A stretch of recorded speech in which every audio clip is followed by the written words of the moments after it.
മഹാനായ അബ്ദുറഹ്മാൻ അസ്സുദൈസി ഇമാം ഒരിക്കൽ തന്റെ ജുമാ ഖുതുബയ്ക്കിടയിൽ ഒരു കുട്ടിയുടെ കഥ പറയുകയുണ്ടായി. മഹാവികൃതിയായ ഒരു കുട്ടിയുടെ കഥ. അവൻ താമസിച്ചിരുന്നത് പരിശുദ്ധമായ മക്കയിലായിരുന്നു. എല്ലാ ദിവസവും അവന്റെ വികൃതിയുടെ പേരിൽ അവനെ വഴക്ക് പറഞ്ഞ് പാവം അവന്റെ ഉമ്മ മടുത്തു.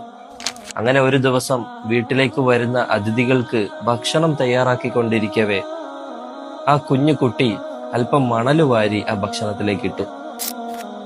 സഹിക്കാൻ വയ്യാതെ അവന്റെ ഉമ്മ അവനെ ശപിക്കുകയുണ്ടായി. എന്തു പറഞ്ഞാണ് ശപിച്ചതെന്നറിയും? അള്ളാഹു നിന്നെ മക്കത്തെ ഇമാമാക്കട്ടടാന്നും പറഞ്ഞാണ് ശപിച്ചത്.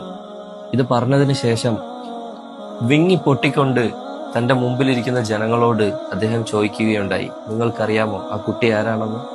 നിങ്ങളുടെ മുമ്പിൽ എഴുന്നേറ്റ് നിന്ന് സംസാരിച്ചു കൊണ്ടിരിക്കുന്ന ഈ അബ്ദുറഹ്മാനാണ് ആ കുട്ടി. മക്കളുടെ വികൃതി കാണുമ്പോൾ എത്രയൊക്കെ ദേഷ്യം വന്നാലും ഒരു കാരണവശാലും ശാപവാക്കുകൾ ആ സമയത്ത് നാം ഉച്ചരിക്കരുത്. ചില സമയങ്ങളിൽ നമ്മൾ പറയുന്ന വാക്കുകൾ ചിലപ്പോൾ അത് സ്വീകരിച്ചേക്കാം. അതുപോലെ തന്നെ മക്കളുടെ വിഷയത്തിൽ മാതാപിതാക്കളുടെ ദുആ അത് മറയില്ലാതെ അള്ളാഹു സ്വീകരിക്കുന്നതാണ്. എത്ര ദേഷ്യം വന്നാലും നല്ല രീതിയിലുള്ള വാക്കുകൾ പറഞ്ഞ് ആ സമയം കൺട്രോൾ ചെയ്യാൻ പഠിക്കുക. മക്കൾക്ക് വേണ്ടി, അവരുടെ നല്ലതിനു വേണ്ടി ദുആ ചെയ്യുക.